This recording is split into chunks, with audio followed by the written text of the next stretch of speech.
You describe yourself as the AT Association for the Promotion of Socially and Environmentally Appropriate Technology. Why is this classification for the use of technology so important?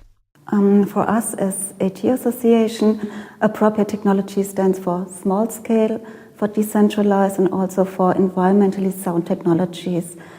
These technologies also empowers people to produce locally. This also includes that they can maintain the technologies locally, they can repair it locally, and also that the resources, local resources, are used as far as possible. Appropriate technology, I think, must be always seen in the context. This means it provides an adequate solution for a given environment. I also can give you a small example. In an actual project, we are working together with a paper recycler. This paper recycler is working with a very low technology, like a stirrer, to produce the blend he needs for producing the paper. He's successfully selling products like wedding cards or notebooks or other things.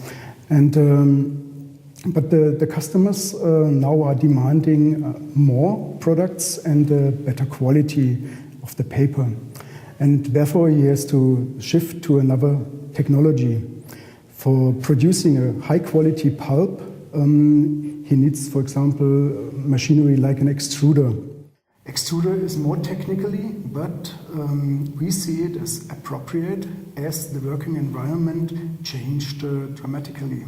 He has to produce more and at better quality, and therefore the new machinery, the new equipment would be appropriate. You've accompanied the Empowering People Award as an expert partner. What potential do the solutions on the shortlist have in regard to work in developmental cooperation?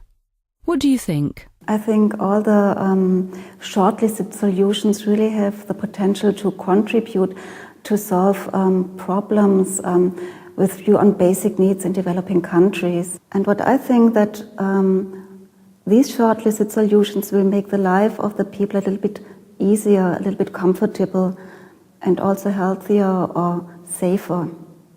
And all of these solutions are very praxis-oriented. They can be implemented, I think, immediately, and most of them do have the potential to start a business very quickly. But we keep in mind that starting a business, especially in developing countries, can be a real challenge.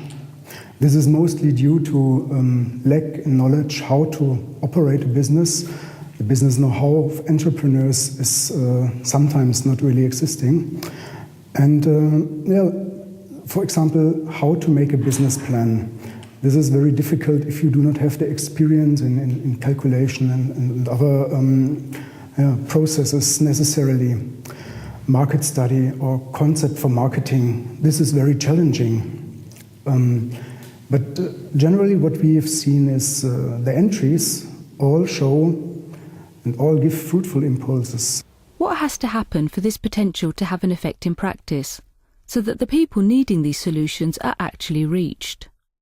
I think it's very important to make these very good solutions accessible to the interested community. And I think for this, a medium, an information medium, would be very helpful.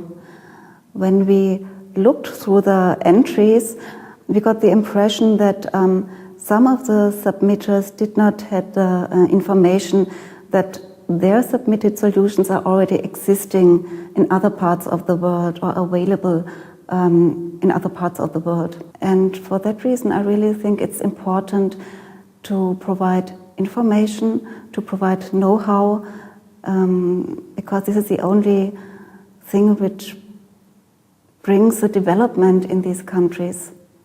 The Siemens Stiftung plans to make public the best practice and good practice solutions identified through the award in a database to share knowledge with other organisations. Could a platform like this meet the demands for more transparency? Well, a platform can contribute to spread good solutions and good products, good information. The platform itself must be interesting for the addressing community. That means the users. Is it an entrepreneur? Is it a city administration? Is it an NGO or is it academia? So everybody must see the value in the platform. Our experiences with existing platforms is that they are mostly not very up to date. That is a problem. Products or good best practice pilot projects are no more existing when you are asking for.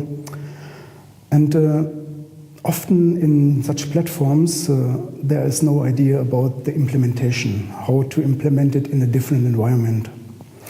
And what is a very crucial problem is that platforms sometimes are not accessible. Consider you're in Africa, you have not the fast internet, and therefore it is somehow very difficult, even for academia, to access such information platforms. What added benefits could this platform bring? From our perspective, a platform would really be beneficial when it is really up to date, and also when the products and solutions provided on the platform are tried and tested in some way so that they are really suitable and also applicable.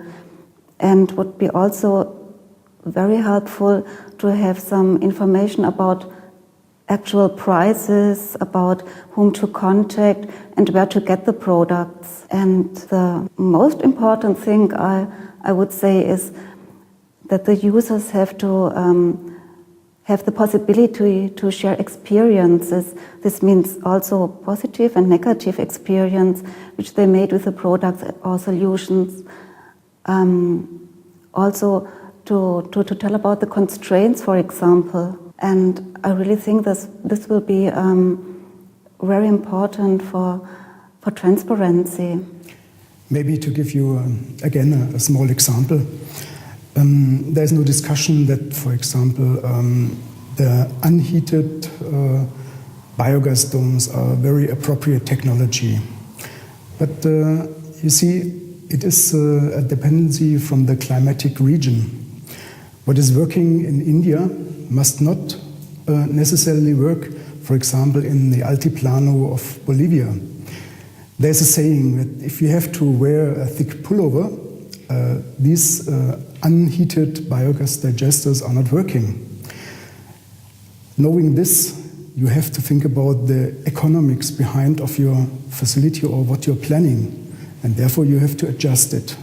A platform can and will contribute that the user identify and find out the adequate and appropriate technology for their specific question and environment.